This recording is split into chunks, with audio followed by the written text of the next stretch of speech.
ചുരുങ്ങിയ ചിലവിൽ വീട്ടുമുറ്റത്തൊരു വിളക്ക്, വൈദ്യുതി വേണ്ട, ബാറ്ററി വേണ്ട, പൂർണ്ണമായും സോളാറിൽ പ്രവർത്തിക്കുന്ന ലൈറ്റുകൾ നിങ്ങളുടെ വീടുകളിലോ സ്ഥാപനങ്ങളിലോ എവിടെയായാലും സ്ഥാപിച്ചു കൊടുക്കുന്നു.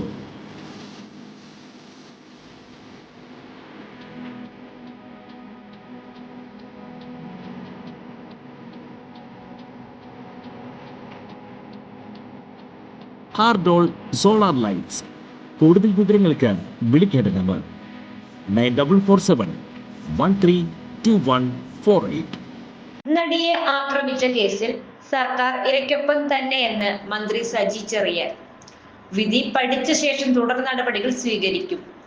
സർക്കാർ അപ്പീൽ പോകുന്ന കാര്യത്തിൽ ഉൾപ്പെടെ തീരുമാനം പിന്നീട് എടുക്കുമെന്ന് മന്ത്രി വ്യക്തമാക്കി.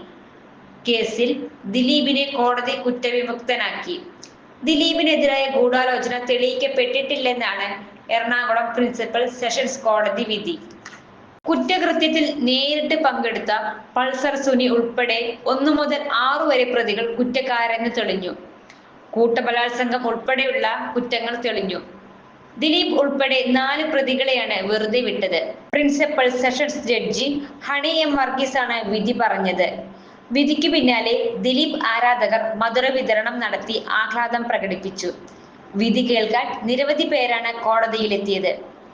7, 8, 9, 15 പ്രതികളെയാണ് കോടതി വെറുതെ വിട്ടത്.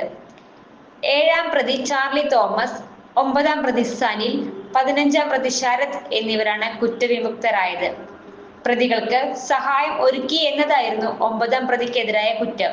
കേരളത്തെ നടുക്കിയ കേസിൽ 7.5 വർഷത്തെ വിചാരണയ്ക്ക് ശേഷം വിധി പറയുന്നത്. 2017 ഫെബ്രുവരി 17-നാണ് അങ്കമാലി അത്താണിക്ക് സമീപം ഓടിക്കൊണ്ടിരുന്ന കാറിൽ നടി ആക്രമിക്കപ്പെട്ടത്. കൂടുതൽ വാർത്തകൾക്ക് ഞങ്ങളുടെ ചാനൽ സബ്സ്ക്രൈബ് ചെയ്യുക. ഫേസ്ബുക്ക് ഫോളോ അപ്പ് ചെയ്യുക. വാർത്തകൾ വേഗത്തിലറിയാൻ എനി ടൈം ന്യൂസ്.